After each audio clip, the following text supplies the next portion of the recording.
So body mechanics is, how does our body move? What goes into making our body do the things that it does? So for example, when I raise my arm, it's not just a matter of taking a control and moving it up. It's understanding how that works in the body. So for example, as I raise my arm up, the clavicle has to kick in to raise the arm.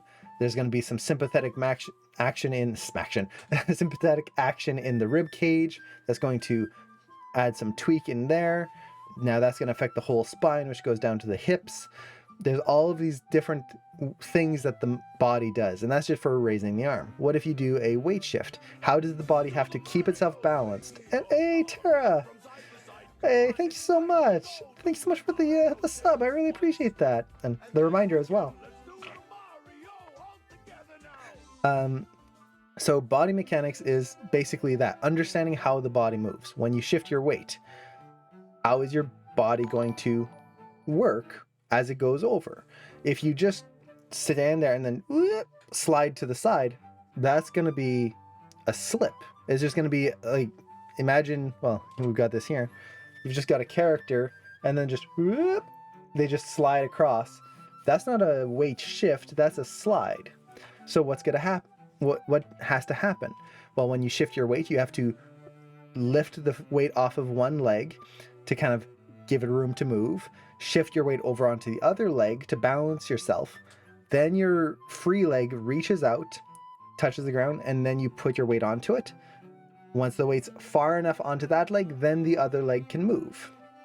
So understanding all of those little things, that's body mechanics. And there's body mechanics for all sorts of things. There's what does the hand do? What does the elbow do? How does the elbow move? Like all of these things, it's understanding motion. Advanced body mechanics is that, but in more advanced situations. So typically when you're in any online school, body mechanics, the first body mechanics is going to be like walk cycles, it's going to be weight shifts, it's going to be these smaller actions that we tend to do day to day. Hey, and Gaming Car, thank you so much for the sub as well. Aw, thank you guys so much. So it's kind of like small everyday actions, which are very good. I actually recommend students try to keep actions simple and just do things that you would do day to day, because those types of actions tend to apply to every type of motion that you then do later on, even more complex ones. Whereas doing more complex motions, so this is what you do in advanced body mechanics, like parkour, a character jumping and flipping, dancing shots. You could do a character lifting something really heavy, dragging something. So it's more complex body mechanics. With that said, if you haven't animated before, and this is your first time doing advanced body mechanics, I don't recommend doing things like dancing.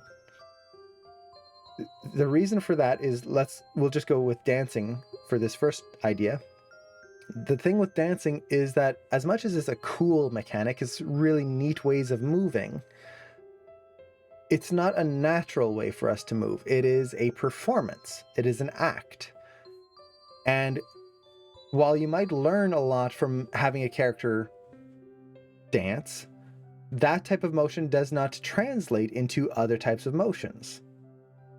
For example, if I'm just going to walk across the street, I'm not going to move the same way that I dance.